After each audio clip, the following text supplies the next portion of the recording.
Shalom, friends, and welcome to this week's installation of a Bisseleh Torah. From the Torah, we are immersed in the Sidra called Vayera this week.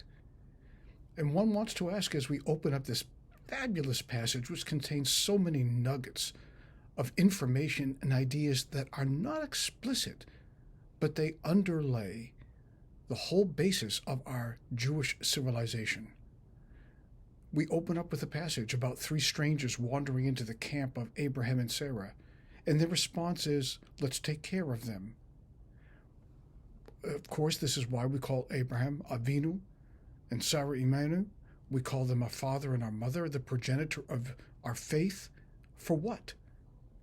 Because they are emblematic of everything that we need to strive to become, to look at people, not as objects, but as other individuals who have wants and needs and desires that are very similar to us, which we understand, and sometimes extraordinarily different from us, which we may not get, but we still have to be attentive to what those things are, because every person is so individual that we need to listen very carefully to who they are, what their needs are, what their wants are, what their aspirations are.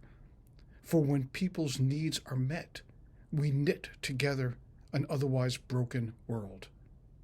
So this idea of hachnasat orchim, which is the later rabbinic development of what happens in the Torah portion, is a powerful ideal and idea that wends its way throughout the generations about welcoming strangers in so that we can help them realize their true potential. In this way, we become angels. We become messengers of God, angelic beings that do God's will by helping other people reach their potential. In fact, that's what the word angel really means. It's a bifurcated word, which means messenger of God, and it also means messenger. That when we do the right thing as a messenger, carrying a message, we then morph into becoming an angel of God simply by doing the right thing, allowing people to become as whole as possible. And there are a series of tests that Abraham and Sarah pass through to gauge not only who they are in God's eyes, but also for us to understand who we are and how we are to interact and behave in this world. So not only is this a test, will they welcome these strangers into our midst? What do you do when you see a stranger?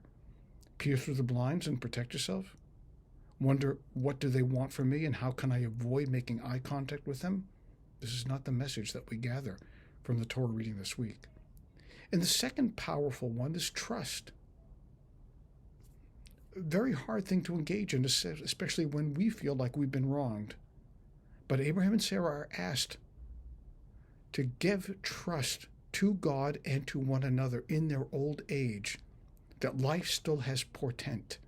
Life still has meaning for them, that they have hope that will carry them through the end of their life and into a life that transcends their own life, when God promises that they will have a child that will bear their name, bear their genetics, and carry on in the fashion that they began. In the third trial that happens in this week's Sidra, God has this incredible soliloquy. Shall I declare to Abraham what I'm about to do with the impending destruction of the evil cities of Sodom and Gomorrah? God doesn't have a soliloquy for no reason at all. We don't have this portion of the Torah in there simply to tell us that God's thinking aloud, but rather God becomes emblematic of everything that we need to do in order to ensure our basic humanity. What is this about? It's about judgments.